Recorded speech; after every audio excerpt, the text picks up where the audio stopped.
Somebody sent me this fabric panel. I think it was from a screen printing company, likely, a commercial screen printer. It was very likely a test print for a production run or something. And somehow it ended up being discarded.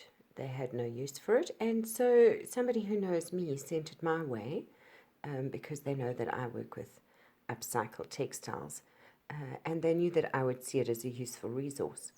So when I received the fabric, it was this mustard color that you can see coming through the background here.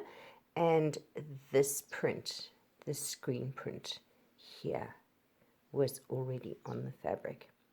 Now, this design in the background is the one that I applied using my own hand-carved lino stamp.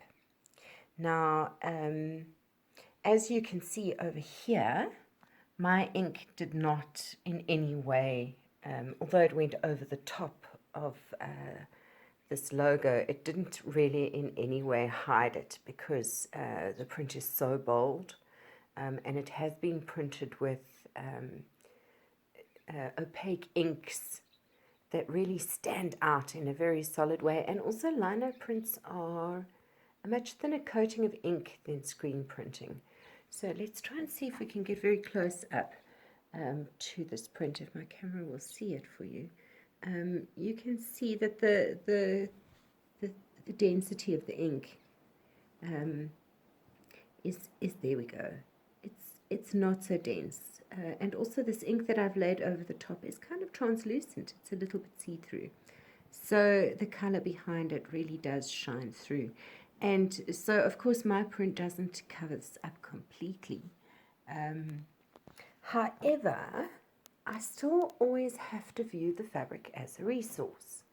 So I'm not throwing it away. I decided to print it anyway.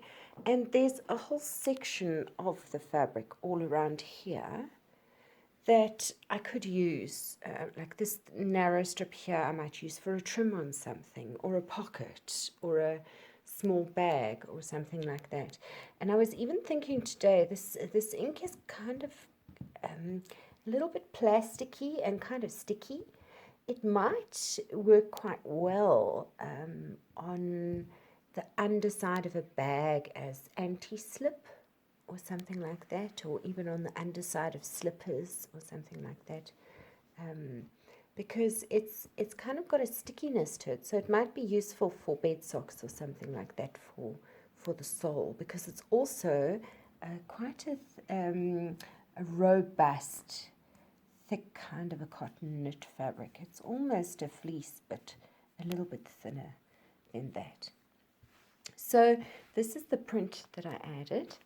And this is my hand-carved stamp. And as you can see, I've carved half a design.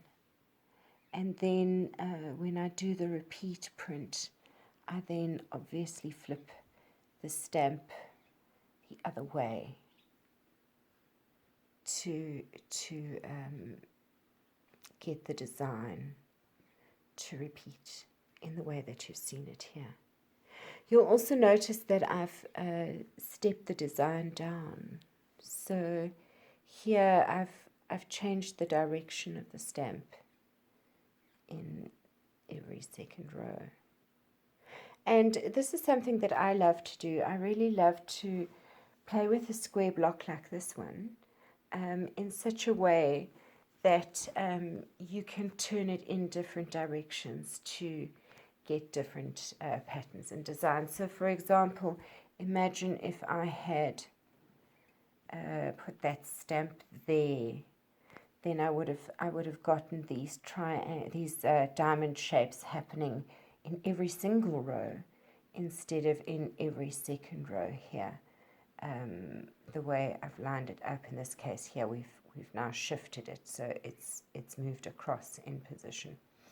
So I really like to play with my lino stamps in that way.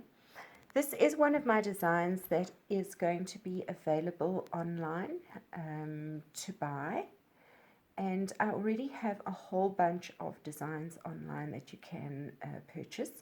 when I upload this video, I will share the link to where you can go and browse through my selection of designs that are already available, so that you can go and take a look and see if there are any of them that you like, that you can then download and use for your own projects.